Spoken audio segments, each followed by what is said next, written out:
Sound check, sound check.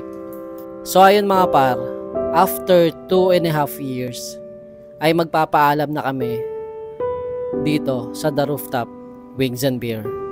Sa mundo ng pagninegosyo mga par, kahit anong galing mo, kahit anong effort mo, kahit anong sakripisyo mo, dadating talaga sa punto na magkakamali at mag-fail ka. Pero sabi ko nga, hindi yon dahilan para tumigil tayo sa mga gusto nating gawin sa buhay.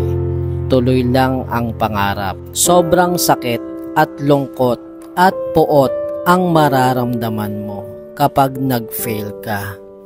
Pero sabi ko nga, hindi tayo susuko at susubok ulit tayo mga par. Wop! Huwag kayong malungkot. Dahil kasama yan sa pagnenegosyo. Maaaring lagi kang fail, at lagi kang fail.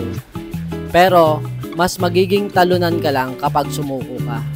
Sumuko kami dito sa The Rooftop, hindi para tumigil sa pangarap namin. Dahil meron kaming itatayong bago. Abangan nyo yan.